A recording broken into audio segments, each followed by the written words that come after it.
One ஹே ஷாம் அப்படிங்கிற ஐடியில இருந்து இன்ஸ்டால ஒருத்தர் கேட்டிருக்காரு, குருநாதா ஃபாஸ்டிங் ஓகே, நோய் டிசீஸ் இல்லாம ஜாலியா வாழணும், ஒரு லைஃப் ஹேக்க கிஃப்ட் பண்ணுங்க குருநாதா.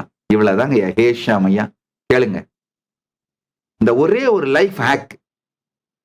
சாப்பிடும், நீங்க இதை சாப்பிடுங்க அதை சாப்பிடுங்கன்னு நான் ரெஸ்ட்ரிக்ஷன் போடலைங்கய்யா. சாப்பிடும் பொழுது கூட இந்த உணவு உள் சென்று இந்த உணவுங்கிற அனுபவத்தை அனுபவிக்கின்ற, இந்த அனுபவத்தை உணர்வது யாருன்னு ஆழ்ந்து பார்த்துக்கிட்டே சாப்பிடுங்க. இந்த என்லெஸ் டிஸ்ட்ராக்ஷன், செல்போனை நோண்டிக்கிட்டே இல்ல டிவைஸை நோண்டிக்கிட்டே வேற எதுலயாவது அட்டென்ஷனை வச்சுக்கிட்டே பேசிக்கிட்டே சாப்பிட்றதெல்லாம் ஒண்ணும் வேண்டாம்.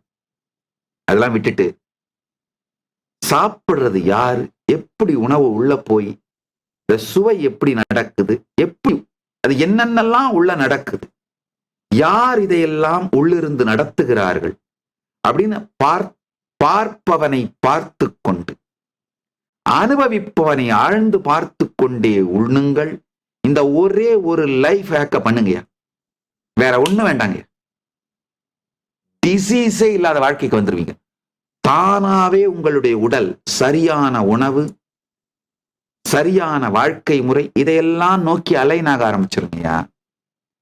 அவேர்னஸ் இல்லாம கொட்டி திணிக்கிறதுனாலதான் குவான்டிட்டி அதிகமா போறதும், குவாலிட்டி சரியா இல்லாத உணவை திரும்ப திரும்ப சாப்பிடுறதும், உணவுக்கு நாக்குக்கு அடிமையாகிறதும், வயிற்றுக்கு தேவையில்லாதது கொடுமை விளைவிப்பது என்று தெரிந்தும் நாக்குக்கு ருசியாக இருக்கின்றது என்பதற்காக ஜங்க் ஃபுட்டை கொட்டி உடம்ப டஸ்ட்பின்னா மாத்துறது, இது எதுவுமே இல்லாமல் ஆரோக்கியம் அமைப்பதற்கான ஒரு சின்ன லைஃப் ஹேக்குங்க.